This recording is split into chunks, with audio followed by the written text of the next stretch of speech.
Yohanes 14 ayat 23. Kita lihat. Jawab Yesus, jika seorang mengasihi aku, ia akan menuruti firman-Ku dan Bapa-Ku akan mengasihi dia.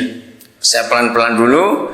Jawab Yesus, jika seorang mengasihi aku, ia akan menuruti firman-Ku. Saya percaya sebagai anak-anak Tuhan, kita tidak asing dengan tantangan, dengan pertanyaan, dengan ajakan, dengan himbauan, dengan nyanyian, dengan pujian, dengan doa. Mengasihi Yesus, mengasihi Yesus. Betul nggak saudara? Bahkan dalam hidup kita sehari-hari kalimat itu sudah terlalu biasa kita ucapkan. Mengasihi Yesus, mengasihi Yesus. Tapi pernahkah kita menyadari apa hakikat atau inti sesungguhnya dalam mengasihi Yesus? Saudara, saya percaya dalam kehidupan ini orang itu selalu minta bukti, betul? Apa-apa selalu minta bukti, apa-apa selalu minta bukti. Nah, dalam hidup ini yang dibuktikan oleh kita kepada Bapa di surga kalau kita mengasihi Dia, ternyata sangat sederhana. Enggak muluk-muluk, enggak berlebih-lebih, enggak macam-macam. Cuma satu, menuruti firman. Coba bayangkan, begitu simpel. Begitu sederhana. Tapi secara fakta, hanya sekedar mengerti kata menuruti firman-Ku itu agak abstrak, agak sulit dimengerti. Karena apa? Kita juga semuanya tahu. Maaf, jangan tersinggung kalau saya katakan kalimat ini. Semua kita pasti akan tahu bahwa hanya sekedar kita melakukan sesuatu atau dalam perbuatan kita, tindakan kita sehari-hari, pasti orang juga masih belum bisa percaya. Betul enggak? Ini bukan cuma mengasihi seseorang, untuk apa saja. Kenapa? Karena sudah terlalu banyak kemunafikan yang terjadi dalam kehidupan ini.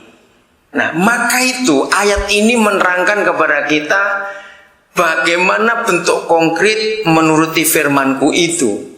Ternyata Tuhan tidak minta pertama kali itu dari tindak tanduk kita atau kelakuan kita atau perbuatan kita. Tidak. Lihat yang dikondisikan Tuhan di ayat ini. Dan Bapa-Ku akan mengasihi dia. Sampai sini pun kita masih belum bisa melihat jelas seberapa jauh bentuk ini. Ayo, kalau ditanya begini, apakah saudara percaya Papa di surga mengasihi saudara? Jawabnya pasti. Percaya. Betul tidak? Nah, pernahkah saudara menyadari bagaimana bentuk konkret kalau Papa itu mengasihi kita? Coba jawab. Bentuk konkretnya seperti apa? Ngerti maksudnya? Oke, aku percaya Papa mengasihi aku. Aku percaya. Saya percaya semua kita pun ditanya akan seperti itu juga. Tapi pernahkah kita sadar bentuk konkretnya bagaimana? Sebutkan. Apa? Masih bisa bernafas. Terlalu umum. Tapi tidak salah, itu betul. Tapi terlalu umum. Apa? Apa bentuknya Papa mengasihi kita? Apa? Mengasihi Yesus buat kita. Betul. Tapi juga masih terlalu umum. Yang secara pribadi untuk masing-masing kita, apa sih bentuknya? Papa mengasihi aku itu apa? Masih hidup? Ya, sama bernafas tadi, umum juga. Ayo, ini hal yang apa? Salib. Salibnya diapakan maksudnya? Darahnya, oh ya, karena salibnya karena darah Yesus. Betul. Tapi juga masih terlalu umum, saudara. Yang secara individu, secara pribadi. Begini aja balik. Kalau saudara mengasihi seseorang, apa yang saudara buat atas orang itu? Menerima darahnya, iya. Memberi, menyenangkan dia. Menyenangkan dia. Saudara, hanya ada satu hal yang membuat kita tidak bisa menyenangkan dia. Bukan 3, bukan 4, 1 saja. Catat. Ketika kita menyenangkan diri kita sendiri. Betul tidak? Ketika kita menyenangkan diri kita sendiri, saat itu kita pasti tidak bisa menyenangkan Tuhan. Sama seperti orang yang lagi jatuh cinta. Kalau dia lagi menyayangi diri sendiri, nggak mungkin dia bisa menyayangi orang dia berkata sayang. Dia lagi fokus pada dirinya sendiri kok. Betul? Nah, mari kita tanya.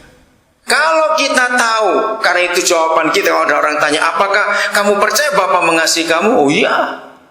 Lah bentuk konkretnya itu apa? Bentuk konkretnya adalah semua orang yang mengasihi seseorang, dia pasti akan menunjukkan sesuatu yang dia senang, dia ingin melakukannya itu. Begitu saya sering berkata kepada anak-anak muda, saudara pernah tahu nggak, orang yang paling kreatif itu adalah orang yang jatuh cinta lagi nggak punya duit. Coba renungkan, iya atau tidak? Kenapa kreatif? Ayo jawab, kenapa? Orang jatuh cinta nggak punya duit kok bisa kreatif? Apalagi kalau pas yang dicintai lagi ulang tahun, nggak ada duit lagi, betul? Pasti kreatif. Itu tali sepatu jadi hadiah tuh bisa. Kos kaki bekas bisa jadi hadiah juga mungkin.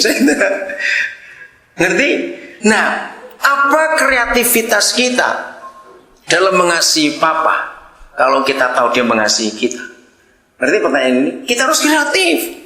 Nah, kita tahu menyenangkan dia, saudara, itu bukan melayani dia loh. Enggak. Menyenangkan dia itu melakukan apa yang dia mau dalam hidup kita.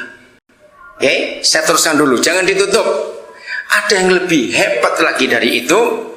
Dan kami akan datang kepadanya dan diam bersama-sama dengan dia. Saudara, temukan kebenaran ini. Satu-satunya ayat dalam Alkitab, ya, cuma ini. Satu-satunya ayat dalam Alkitab yang menyatakan tiga pribadi itu. Kami datang dan diam. Kami itu Bapa, Yesus, dan Roh Kudus. Itu cuma ayat ini, saudara. Oh ya, sebelum saya lupa, saudara, 5 Desember kemarin, hari itu seluruh Gramedia se-Indonesia dari Papua sampai ke Aceh itu launching satu buku yang hebat sekali. Judulnya The Shack. Tetap pakai bahasa Inggris, Shack-nya SHACK. Saudara, saya baca buku itu hanya dalam waktu 2 hari.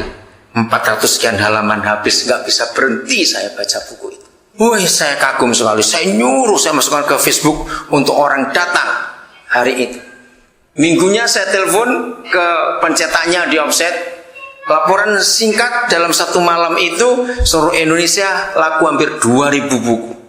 Nah, saya anjurkan terus di luar negeri itu jadi kontroversi lah buku itu. Secara umum itu novel sebetulnya, bukan kisah nyata, tapi umum terjadi. Seorang yang kecewa dengan Tuhan karena anaknya diculik terus dibunuh. Anak perempuan bungsu umur 5 tahun.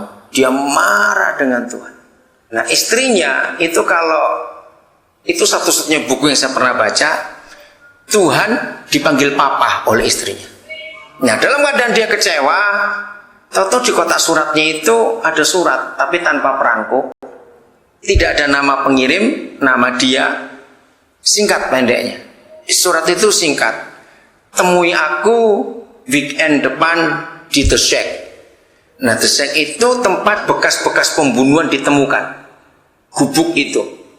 Nah, terus ditandatangani Papa. Nah, dia berkata ini pasti guyon ini. Karena Papa itu yang saya tahu cuma Tuhan, dan itu hanya istri saya yang manggil. Tapi nggak mungkin kalau Tuhan kirim surat kepada saya, lewat mana? Nah, dalam perkiraan dia ini pasti pembunuh anak saya lagi mau cari saya ini. Wah, dia di situ dia bergumul pergi atau tidak. Itu hari Rabu dia terima surat itu, dan dia Jumat harus berangkat. Akhirnya dia putuskan pergi. Nah, ketika dia sampai ke gubuk itu, ternyata Tritunggal ini berbentuk manusia. Dia kaget, gubuknya sudah berubah. Kok ada orang masak, kok ada orang ribut. Nah, terus dari 3 itu ada satu perempuan hitam, orang Afrika, pakai rok memang perempuan. Dia menyamakan diri, aku Papa. Bagaimana kau Papa perempuan begitu? Ya, karena engkau sakit hati dengan papamu dan kamu dekat dengan mamamu. Kalau hari ini aku nyatakan diri sebagai Papa, pasti kamu tolak aku. Nah, jadi kisah seluruh buku itu ada di diskusi mereka berempat. Peranan Papa gimana, peranan Yesus bagaimana, peranan Roh Kudus bagaimana. Menarik sekali, saudara. Saya harap saudara beli buku itu dan bagikan kepada banyak orang. Nah, waktu saya di Amerika, setelah saya baca buku itu kontroversi. Penulisnya itu orang Kanada, dia anak misionaris. Waktu dia kecil sampai besar dia di Papua Nugini. Nah, ternyata Tidak semua toko buku Kristen di Amerika menerima. Saya kedua toko buku tidak jual itu, padahal itu bestseller.